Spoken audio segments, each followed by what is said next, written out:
Late last night and early today, at my direction, the United States Armed Forces conducted an extraordinary military operation in the capital of Venezuela. Overwhelming American military power, air, land, and sea, was used to launch a spectacular assault. And it was an assault like people have not seen since World War II. It was a force against a heavily fortified military fortress in the heart of Caracas to bring outlaw dictator Nicolas Maduro to justice.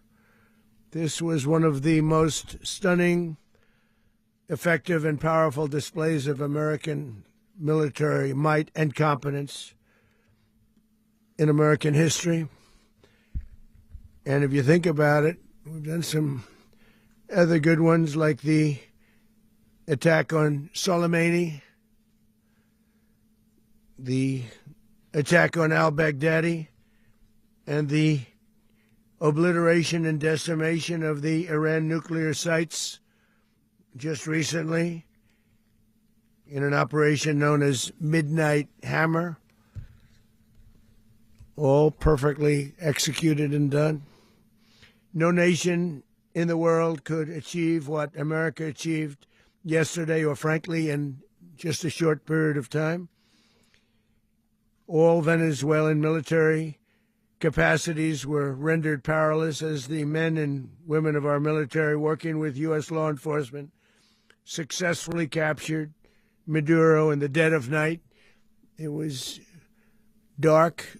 The lights of Caracas were largely turned off due to a certain expertise that we have. It was dark and it was deadly. But captured along with his wife, Celia Flores, both of whom now face American justice. Maduro and Flores have been indicted in the Southern District of New York, Jay Clayton, for their campaign of deadly narco-terrorism against the United States and its citizens. I want to thank the men and women of our military who achieved such an extraordinary success overnight with breathtaking speed, power, precision, and competence. You rarely see anything like it. You've seen some raids in this country that didn't go so well. They were an embarrassment. If you look back to Afghanistan, or if you look back to the Jimmy Carter days, they were different days. We're a respected country again, like never before. These highly trained warriors, operating in collaboration with U.S. law enforcement, caught them in a very ready position. They were waiting for us. They knew we had many ships out in the sea, we're just sort of waiting. They knew we were coming. So they were in what's called a ready position. But they were completely overwhelmed and very quickly incapacitated. If you would have seen what I saw last night, you would have been very impressed. I'm not sure that you'll ever get to see it, but it was an incredible thing to see. Not a single American service member was killed, and not a single piece of American equipment was lost. We had many helicopters, many planes, many people involved in that fight. But think of that, not one piece of military equipment was lost, not one service member was, more importantly, killed. The United States military is the strongest and most fearsome military on the planet by far, with capabilities and skills our enemies can scarcely begin to imagine. We have the best equipment anywhere in the world. There's no equipment like what we have. And you see that even if you just look at the boats. You know, we've knocked out 97% of the drugs coming in by sea. 90%. Each boat kills on average, 25,000 people. We knocked out 97%. And those drugs mostly come from a place called Venezuela. We're going to run the country until such time as we can do a safe, proper, and judicious transition. So We don't want to be involved with having somebody else get in, and we have the same situation that we had for the last long period of years. So we are going to run the country until such time as we can do a safe, proper, and judicious transition. And it has to be judicious because that's what we're all about. We want peace, liberty, and justice for the great people of Venezuela, and that includes many from Venezuela that are now living in the United States and want to go back to their country. It's their homeland. We can't take a chance that somebody else takes over Venezuela that doesn't have the good of the Venezuelan people in mind. We've had decades of that. We're not going to let that happen. We're there now, and what people don't understand, but they understand as I say this, we're there now, but we're going to stay until such time as the proper transition can take place. So we're going to stay until such time as we're going to run it, essentially, until such time as a proper transition can take place. As everyone knows, the oil business in Venezuela has been a bust, a total bust, for a long period of time. They were pumping almost nothing by comparison to what they could have been pumping and what could have taken place.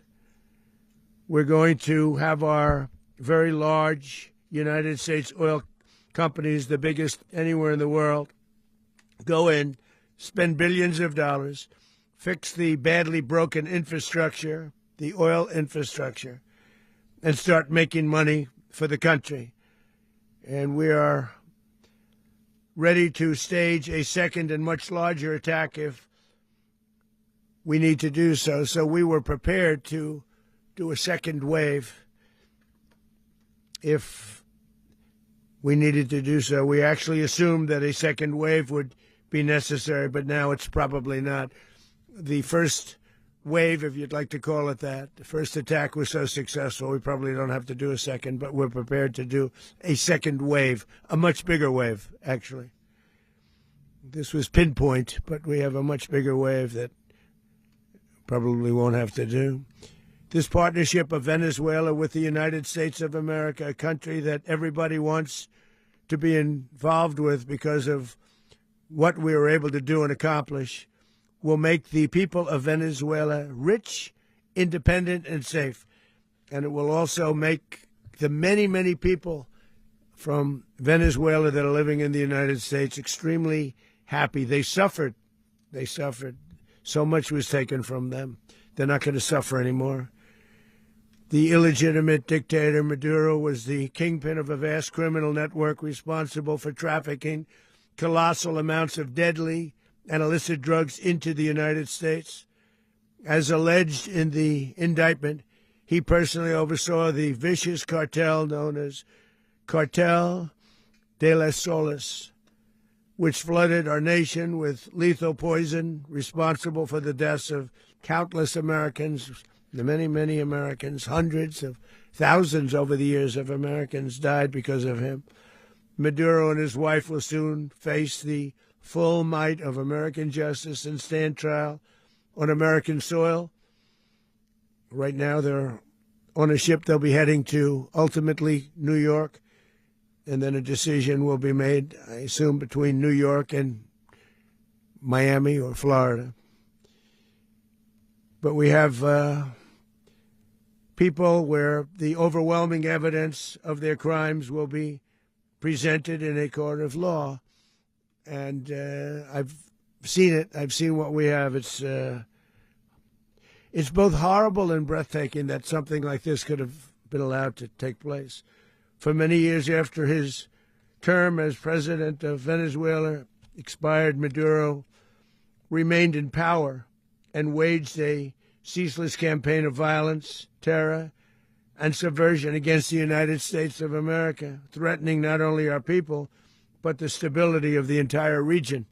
And you all saw it. In addition to trafficking gigantic amounts of illegal drugs that inflicted untold suffering and human destruction all over the country, all over, in particular, the United States, Maduro sent savage and murderous gangs, including the bloodthirsty prison gang, Tren de Aragua, to terrorize American communities nationwide, and he did indeed. They were in Colorado. They took over apartment complexes. They cut the fingers off people if they called police. They were brutal, but they're not so brutal now. And I just have to congratulate our military, Pete and everybody, and our National Guard, because the job that they've done, whether it's in Washington, D.C., where we have a totally safe city, where it was one of the most unsafe cities anywhere in the world, frankly, and now we have no crime in Washington, D.C. We haven't had a killing. We had the terrorist attack a few weeks ago, a little bit of a different kind of a threat, but we haven't had a killing in a long period of time, 6-7 months. We used to have two, on average, 2 a week in Washington, our capital. We don't have that anymore. The restaurants are opening. Everyone's happy. They're going, they're walking their daughters, they're walking their children, their wives. They walk to restaurants. Restaurants are opening all over Washington, D.C. So I want to thank the National Guard. I want to thank our military. And I want to thank law enforcement. Been amazing.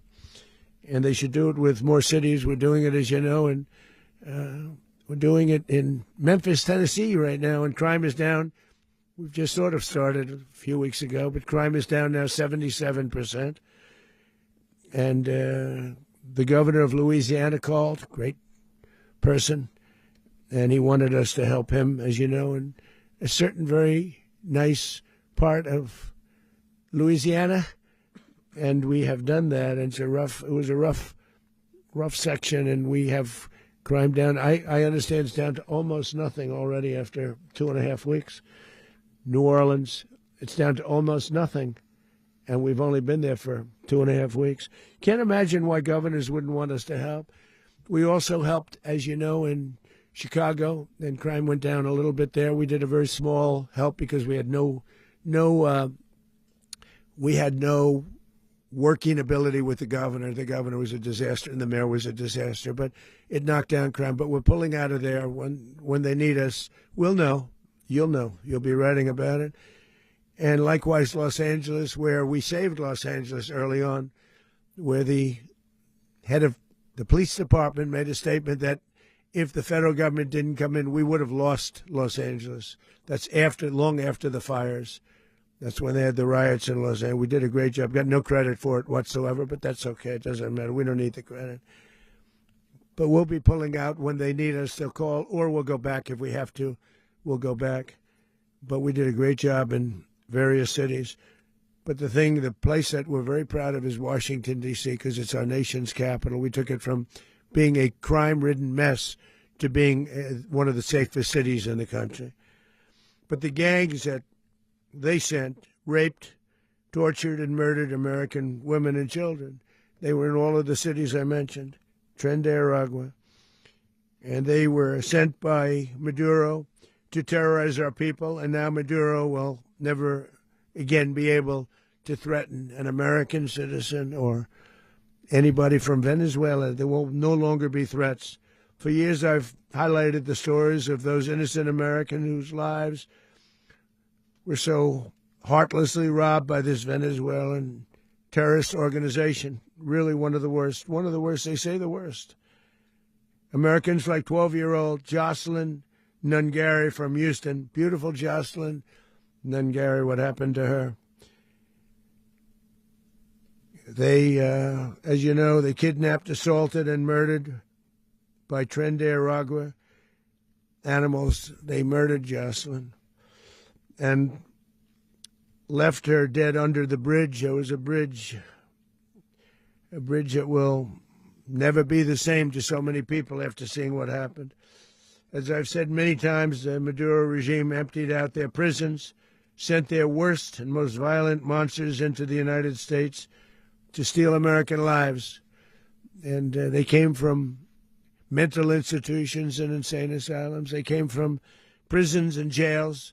The reason I say both, they sound similar. Actually, prisons a little bit more hostile, a little bit tougher. A mental institution isn't as tough as an insane asylum, but we got them both. They sent from their mental institutions. They sent from their jails, prisons. They were drug dealers. They were drug kingpins. They sent everybody bad into the United States, but no longer. And we have now a border where nobody gets through. In addition, Venezuela unilaterally seized and stole American oil, American assets, and American platforms, costing us billions and billions of dollars. They did this a while ago, but we never had a president that did anything about it. They took all of our property. It was our property. We built it. And we never had a president that decided to do anything about it. Instead, they fought wars that were 10,000 miles away.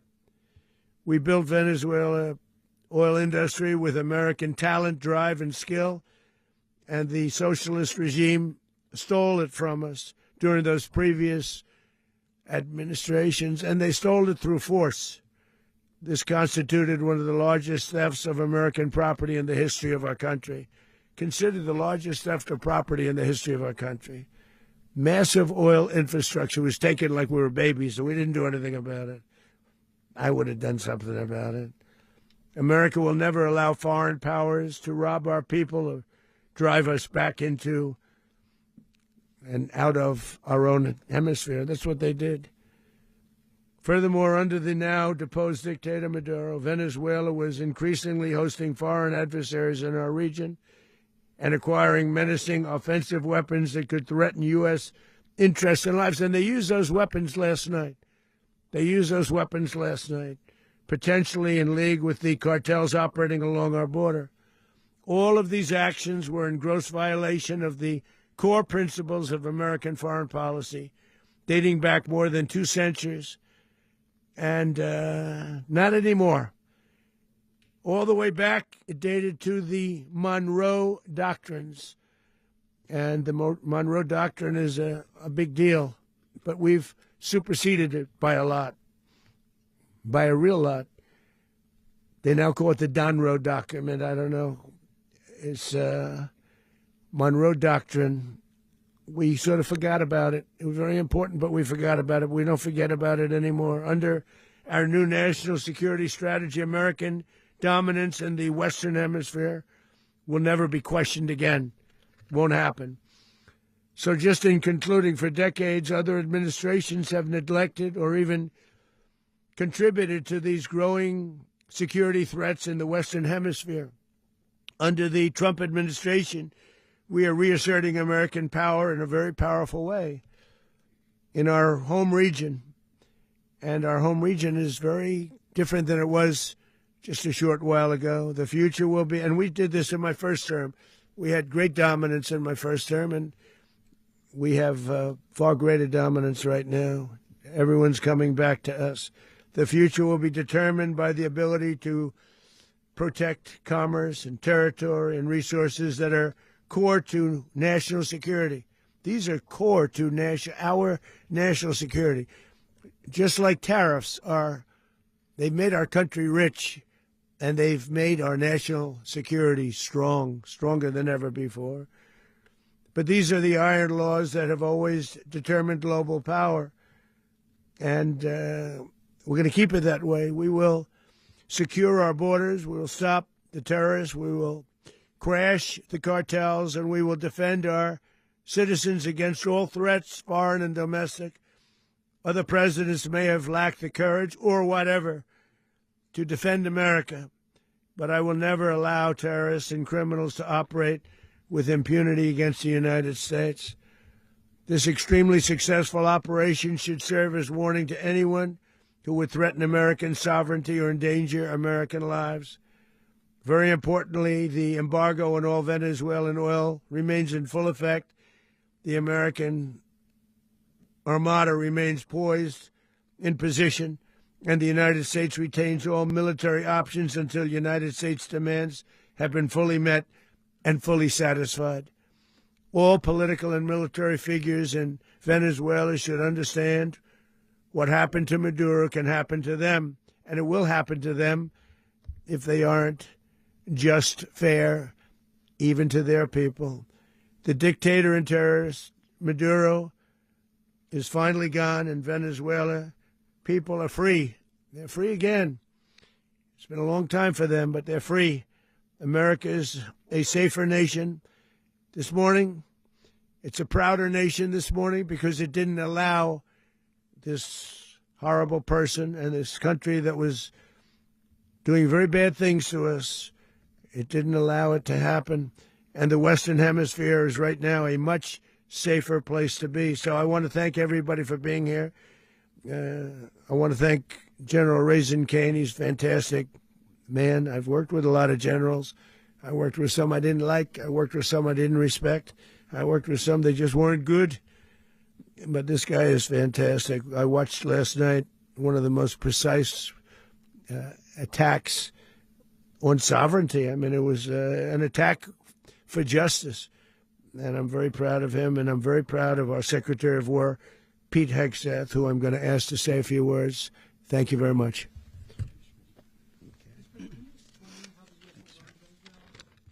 Well, thank you, Mr. President. Finally, a commander-in-chief the world respects and the American people deserve. And as the President said, words can barely capture the bravery and the power and the precision of this historic operation. A massive joint military and law enforcement raid flawlessly executed by the greatest Americans our country has to offer. American warriors are second to none, the best in the world and the best of our country. What all of us witnessed last night was sheer guts and grit, gallantry, and glory of the American warrior. I'm simply humbled by such men. And I tip my hat to our chairman, Dan Raisin Kane, and all those Americans who stood watch last night. Our warriors are the elite of America, and again, President Trump has your back. No other country on planet Earth, and it's not even close, could pull this kind of operation off. And no other president has ever shown this kind of leadership, courage, and resolve, the most powerful combination the world has ever seen. As the president said, our adversaries remain on notice. America can project our will anywhere, anytime. The coordination, the stealth, the lethality, the precision, the very long arm of American justice, all on full display in the middle of the night. Nicolas Maduro had his chance, just like Iran had their chance, until they didn't and until he didn't. He effed around, and he found out. President Trump is deadly serious about stopping the flow of gangs and violence to our country. Deadly serious about stopping the flow of drugs and poison to our people. Deadly serious about getting back the oil that was stolen from us. And deadly serious about reestablishing American deterrence and dominance in the Western Hemisphere. This is about the safety, security, freedom, and prosperity of the American people. This is America first. This is peace through strength. And the United States War Department is proud to help deliver it. Welcome to 2026. And under President Trump, America is back. I'd like to welcome now our chairman, Chairman Raisin Kane, to give a few more details about the operation. Mr. Chairman. Thank you, Mr. Secretary. Thank you, Mr. President, and good morning. Last night, on the order of the President of the United States and in support of a request from the Department of Justice, as the President said, the United States military conducted an apprehension mission in Caracas, Venezuela, to bring to justice two indicted persons, Nicolas and Cecilia Maduro.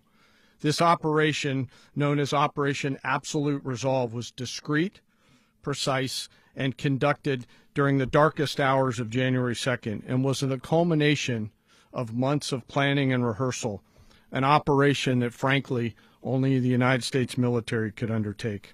What I'd like to do this morning is talk to you through some of the preparation and the details without compromising any of our tactics, techniques, and procedures. There is always a chance that we'll be tasked to do this type of mission again. Our interagency work began months ago and built on decades of experience of integrating complex air, ground, space, and maritime operations. While the past 2 decades have honed the skills of our special operations forces, this particular mission required every component of our joint force, with soldiers, sailors, airmen, Marines, and Guardians working in unison with our intelligence agency partners and law enforcement teammates in an unprecedented operation. We leveraged our unmatched intelligence capabilities and our years of experience in hunting terrorists, and we could not have done this mission without the incredible work by various intelligence agencies, including the CIA, NSA, and NGA. We watched, we waited, we prepared, we remained patient and professional. This mission was meticulously planned, drawing lessons from decades of missions over the last many years, many missions over these last many years. This was an audacious operation that only the United States could do. It required the utmost of precision and integration within our joint force. And the word integration does not explain the sheer complexity of such a mission. An extraction so precise it involved more than 150 aircraft launching across the Western Hemisphere in close coordination, all coming together in time and place to layer effects for a single purpose: to get an interdiction force into downtown Caracas while maintaining the element of tactical surprise. Failure of one component of this well-oiled machine would have endangered the entire mission, and failure is never an option for America's joint force. Those in the air over Caracas last night were willing to give their lives for those on the ground and in the helicopters. Let me talk a little bit about the preparation. After months of work by our intelligence teammates to find Maduro and understand how he moved, where he lived, where he traveled, what he ate, what he wore, what were his pets, in early December, our force was set pending a series of aligned events. Key was choosing the right day to minimize the potential for civilian harm and maximize the element of surprise, and minimize the harm to the indicted personnel so, as the President said, they could be brought to justice. And as the President said earlier today, weather in Venezuela is always a factor this time of the year. And over the weeks through Christmas and New Year's, the men and women of the United States military sat ready, patiently waiting for the right triggers to be met and the President to order us into action. Last night, the weather broke just enough, clearing a path that only the most skilled aviators in the world could maneuver through. Ocean, mountain, low cloud ceilings, but when tasked with a mission, this organization does not quit. At 10:46 p.m. Eastern Time last night, the President ordered the United States military to move forward with this mission. He said to us, and we appreciate it, Mr. President, good luck and Godspeed. And those words were transmitted to the entire joint force. Over the course of the night, aircraft began launching from 20 different bases on land and sea across the Western Hemisphere. In total, more than 150 aircraft, bombers, fighters, intelligence, reconnaissance, surveillance, rotary wing were in the air last night. Thousands and thousands of hours of experience were airborne. Our youngest crew member was 20, and our oldest crew member was 49, and there's simply no match for American military might. As the night began, the helicopters took off with the extraction force, which included law enforcement officers, and began their flight into Venezuela at 100 feet above the water. As they approached Venezuelan shores, the United States began layering different effects provided by Spacecom, Cybercom, and other members of the interagency to create a pathway. Overhead, those forces were protected by aircraft from the United States Marines, the United States Navy, the United States Air Force, and the Air National Guard. The force included F-22s, F-35s, F-18s, EA-18s, E-2s, B-1 bombers, and other support aircraft, as well as numerous remotely piloted drones. As the force began to approach Caracas, the Joint Air Component began dismantling and disabling the air defense systems in Venezuela, employing weapons to ensure the safe passage of the helicopters into the target area. The goal of our air component is, was, and always will be to protect the helicopters and the ground force and get them to the target and get them home. As the force crossed the last point of high terrain where they'd been hiding in the clutter, we assessed that we had maintained totally the element of surprise. As the helicopter force ingressed towards the objective at low level, we arrived at Maduro's compound at 1:01 a.m. Eastern Standard Time, or 2:01 a.m. Caracas local time, and the apprehension force descended into Maduro's compound and moved with speed, precision, and discipline towards their objective and isolated the area to ensure the safety and security of the ground force while apprehending the indicted persons.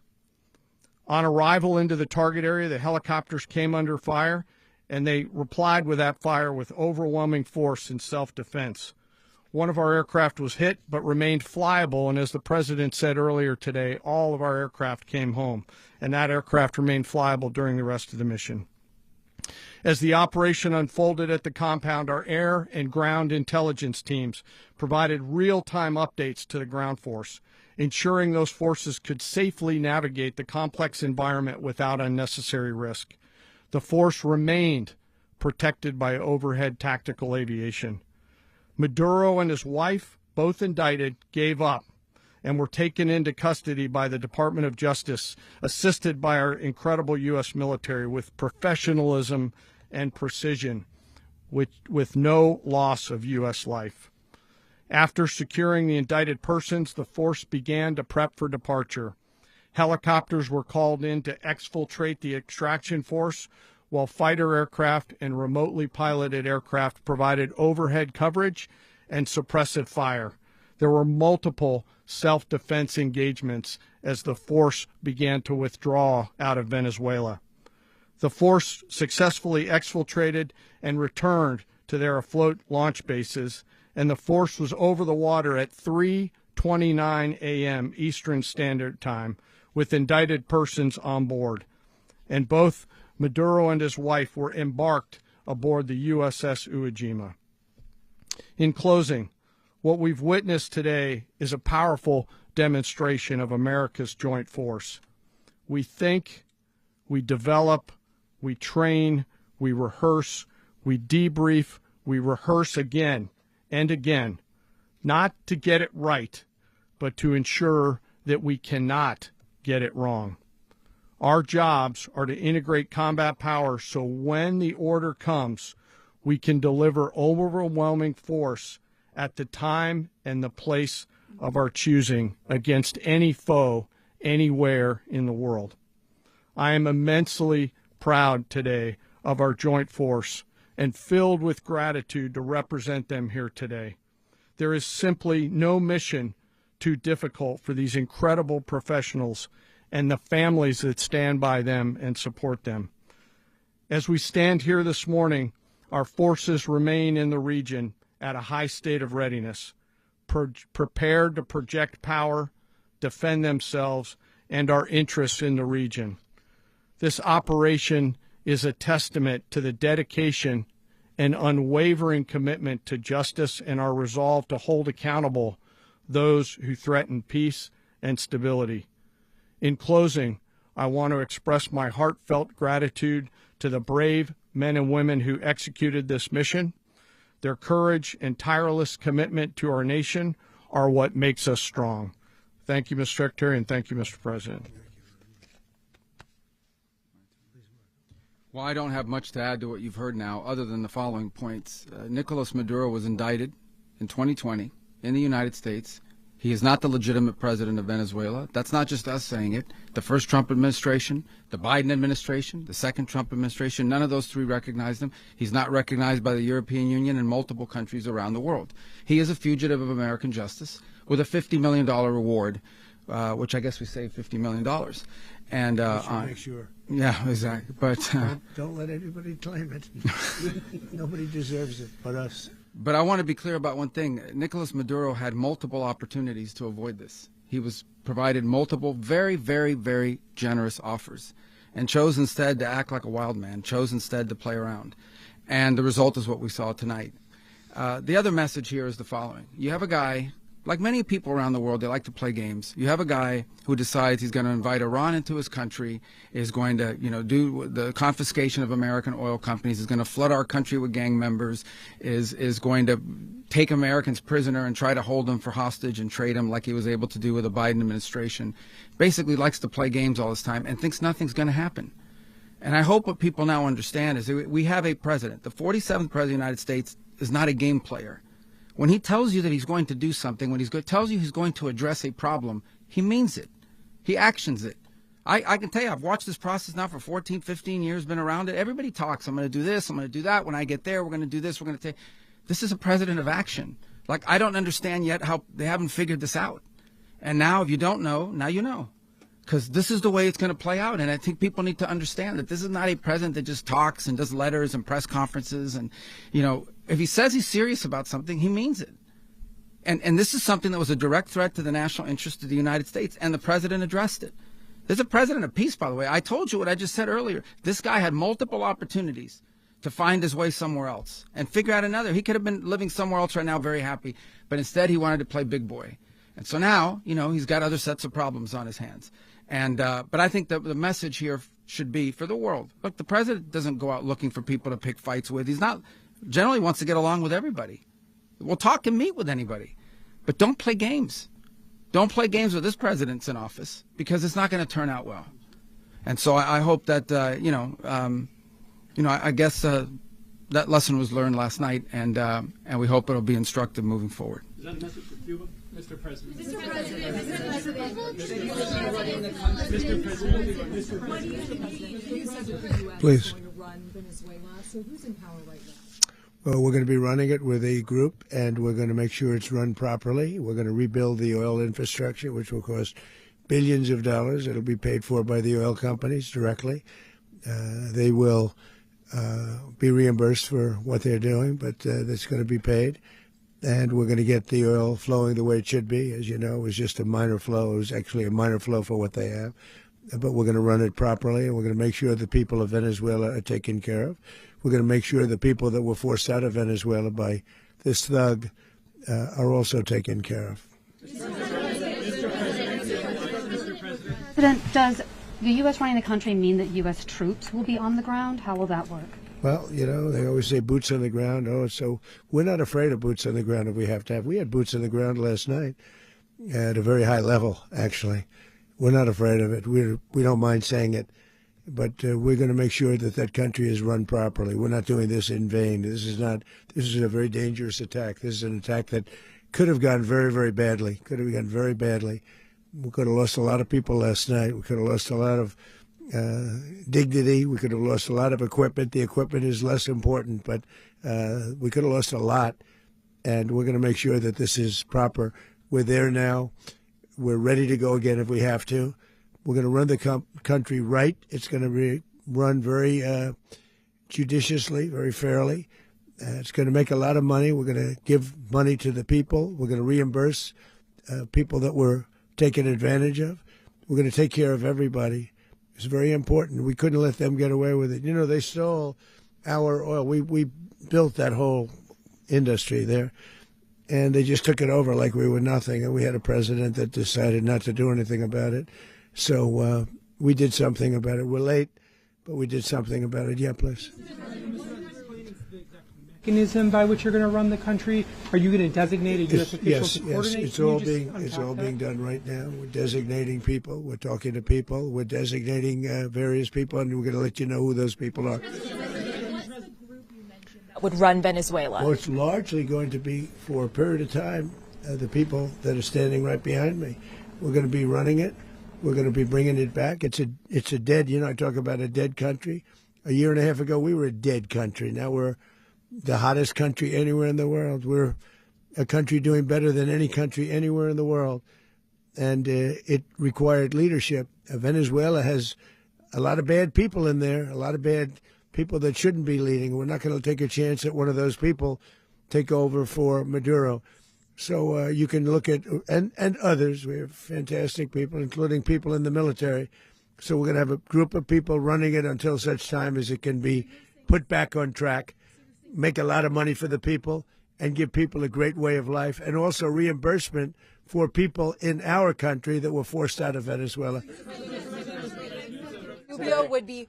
You said earlier today that you weren't going to back Machado to come back and be the opposition leader in your Fox and Friends interview. And then you also mentioned the vice president of Venezuela. Are you going to work with the vice president of Venezuela, or how do you foresee the relationship going? I understand she was just sworn in, but she was, as you know, picked by Maduro.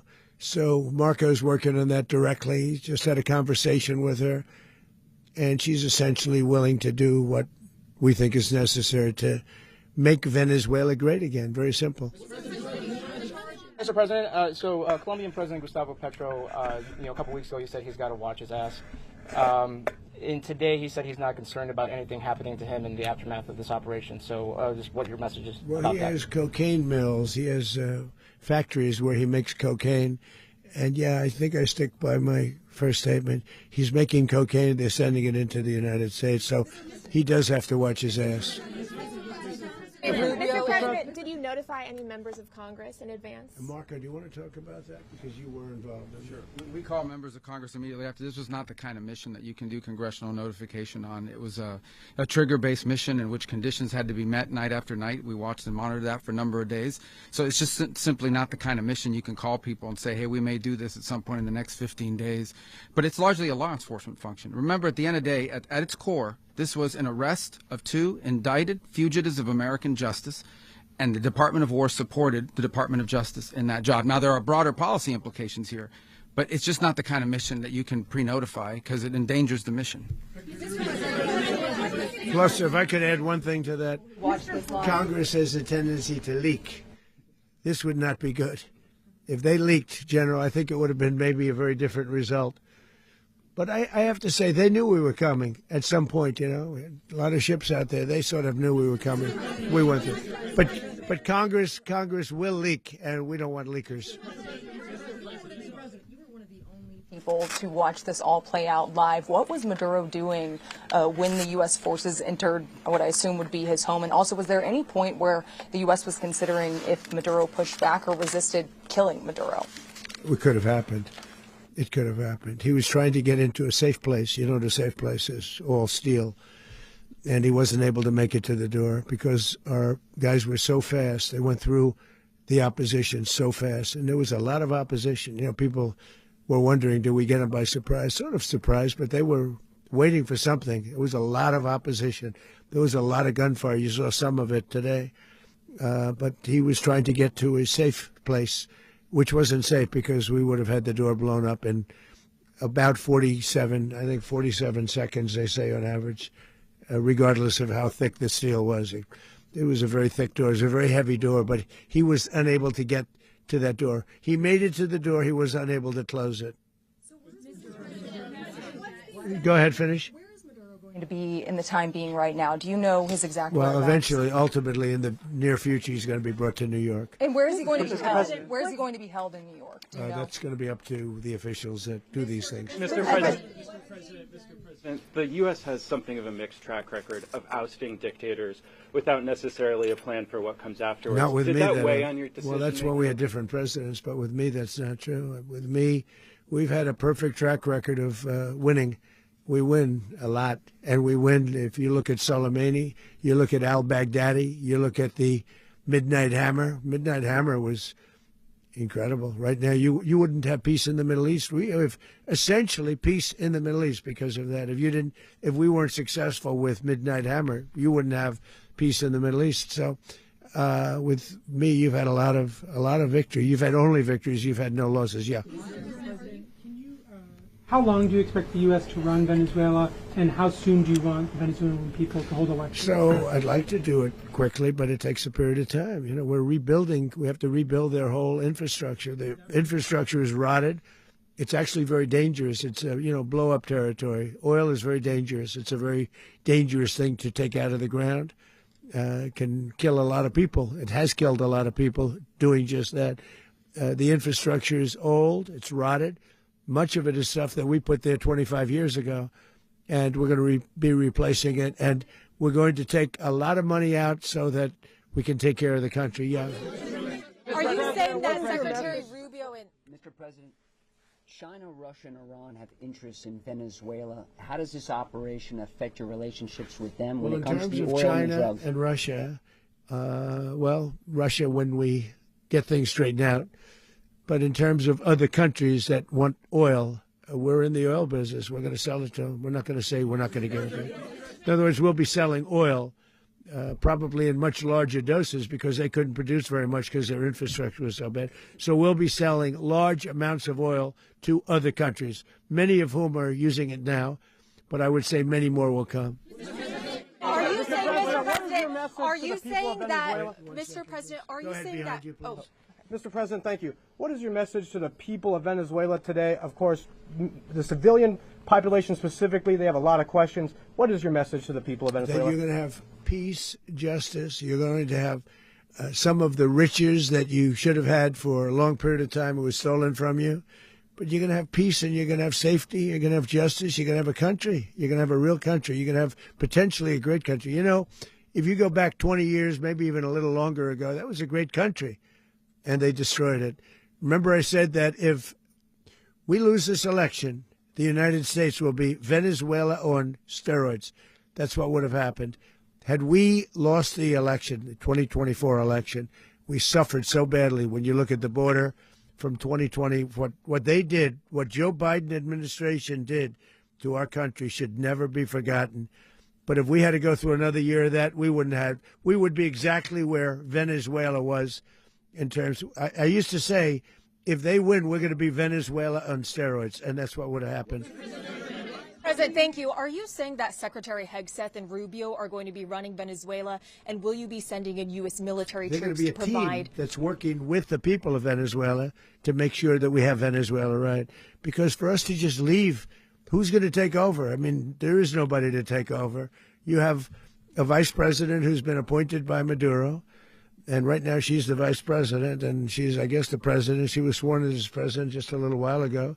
She had a long conversation with Marco, and she said, we'll do whatever you need. I think she was quite gracious, but she really doesn't have a choice. We're going to have this done right. We're not going to just do this with Maduro, then leave like everybody else, leave and say, let it go to hell. If we just left, it has zero chance of ever coming back. We'll run it properly. We'll run it professionally. We'll have the greatest oil companies in the world go in and invest billions and billions of dollars and take out money, use that money in Venezuela. And the biggest beneficiary are going to be the people of Venezuela. And also, I can't stress this strongly enough, the people that got thrown out of Venezuela that are now in the United States. And frankly, some want to stay and some probably want to go back. Yeah. In the country, and were any of the detained Americans? Well, right now they're very protected because nobody's going to mess with us. They're very protected. The people of, and we let them know that you better not touch one of them. Are you concerned that bad elements of the Maduro regime will remain in place? Well, we know who they are. We're on them, and they're acting much differently now than they would have acted 2 days ago. Okay, wait, behind you, please. Mr. President, why is running a country in South America America first? Well, I think it is because we want to surround ourselves with good neighbors. We want to surround ourselves with stability. We want to surround ourselves with energy. We have tremendous energy in that country. It's very important that we protect it. We need that for ourselves. We need that for the world. And we want to make sure we can protect it. Yes, sir. Please, go ahead. Yeah, is there a message for Cuba and Diaz-Canel? Well, Cuba is an interesting case. Cuba is, not doing very well right now. That system has not been a very good one for Cuba. The people there have suffered for many, many years. And I think Cuba is going to be something we'll end up talking about because Cuba is a failing nation right now, very badly failing nation. And we want to help the people. It's very similar in the sense that we want to help the people in Cuba, but we want to also help the people that were forced out of Cuba and living in this country. Do you want to say something about that, Marco, please? Well, I mean, I just gave you a statement a few minutes ago about, when the president speaks, you should take him seriously. So suffice it to say, Cuba is a disaster. It's run by incompetent, senile men, and in some cases, not senile, but incompetent nonetheless. It has no economy. It's in total collapse. And by the way, they were, all of the guards that helped protect Maduro, this is well known, their whole spy agency, all that were full of Cubans. I mean, it's amazing. This poor island took over Venezuela in some cases. One of the biggest problems the Venezuelans have is they have to declare independence from Cuba that tried to basically colonize it from a security standpoint. So, yeah, look, if I lived in Havana and I was in the government, I'd be concerned, at least a little bit. Cutting off the oil flow to Cuba from Venezuela? Well, the president already announced a week ago that anything that's sanctioned, it's sanctioned oil, it's not going to be allowed to get there. So that's a pre-existing. The answer is yes. Yes.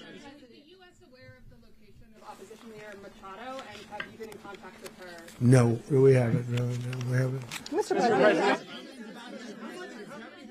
Mr. President, on Monday. Oh, I think it would be very tough for her to be the leader. She doesn't have the support within or the respect within the country. She's a very nice woman, but she doesn't have the respect to be the leader. Mr. President, is it possible that the U.S. ends up administrating Venezuela for years?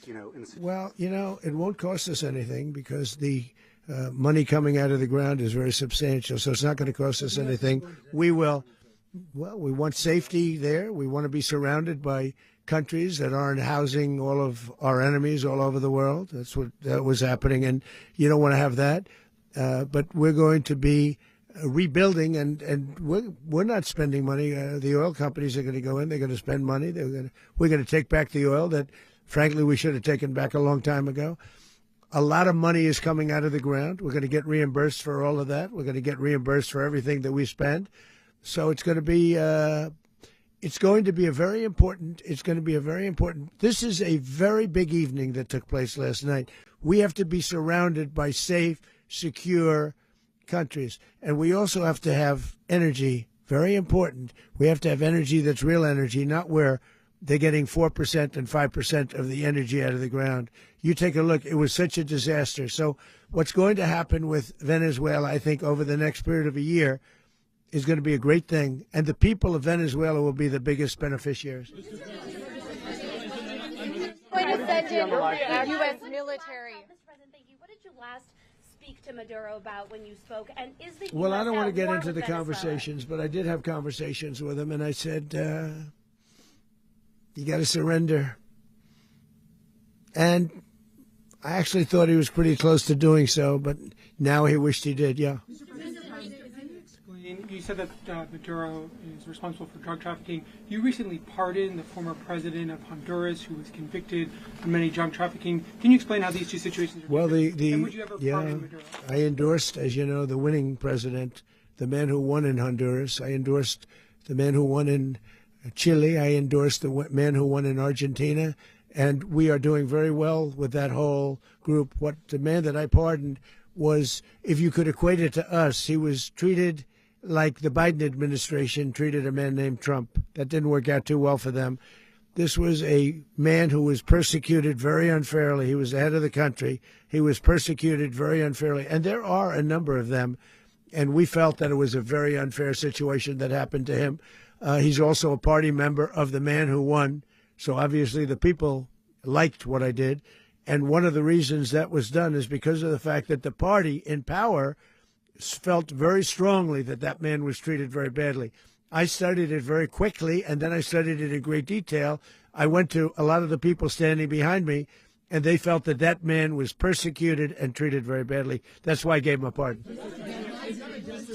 You referenced boots on the ground earlier. Can you just sort of button this up? Do you envision the U.S. military having a presence in Venezuela as the U.S. runs that country? No, we're going to have a presence in Venezuela as it pertains to oil, because we have to have, we're sending our expertise in. So you may need something, not very much. But no, we're going to be taking out a tremendous amount of wealth out of the ground. And that wealth is going to the people of Venezuela and people from outside of Venezuela that used to be in Venezuela. And it goes also to the United States of America in the form of reimbursement for the damages caused us by that country. So I want to thank you all very much. Thank you. Do you have one? Yes, please. You were so nice before. I'm going to give you the final question. Go Thank ahead. you, Mr. Unless President. it's a bad question, in It's which about case I'll Putin. go one word. It's about who? It's about Putin, if you want. About Putin. Well, that's always nice You had to a talk phone, about Putin. You had a phone call with him Yeah. on Monday. Did he talk at all about Maduro? Did y'all talk about this? No, we didn't. And We then, never spoke about Maduro. Are you mad at him right now? I mean, there's this I'm not intelligence. thrilled with Putin. I'm not thrilled with Putin. He's killing too many people. I thought that would be so. I settled 8 1/4 war. You know what the 1/4 was? Thailand and Cambodia. I did it again. They broke out, and I did it in about 5 hours, and I settled it. I'm giving myself 1/4, so I'm up to now 8 1/4. In other words, I settled the war, but then they broke out. They had a pretty bad breakout over the last 4 days. I got them to go back to peace, so I only give 1/4. I thought the easiest one would be, one of the easier ones would be Russia, Ukraine. It's not, and they both have done some pretty bad things. And look, that's Biden's war. That's not my war. But I want to stop the lives. Did you see where last month, 30,000, it was 27,000 the month before. 30,000, mostly soldiers, were killed this last month. 30,000. I want to stop that. You know, I got NATO to pay 5% instead of the 2% that they weren't paying. They weren't paying 2, now they pay 5. And we send them a lot of munitions. We send them a lot of things, missiles and various other things, a lot. And they pay. The United States is not losing money. We're probably making money on that. It's the last thing I care about. I just want to stop all those people. We're losing 25,000, 30,000 human beings that come from 2 places that are very far away.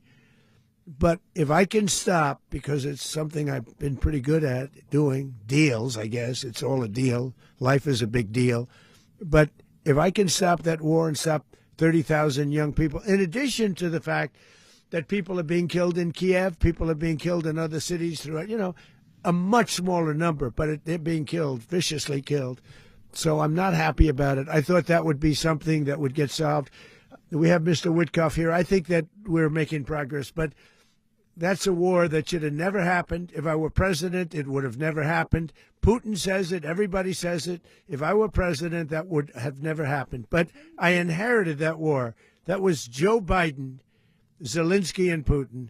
I came into the situation, and it's a mess. And I will say this. I watched an operation last night that was so precise, that was so brilliant. I mean, it was incredible. If we had our people, like this general and our people involved, that war would not have gone on very long, that I can tell you. That war, to use an old term, that war has become a bloodbath, and we want it to get stopped. Thank you very much, everybody.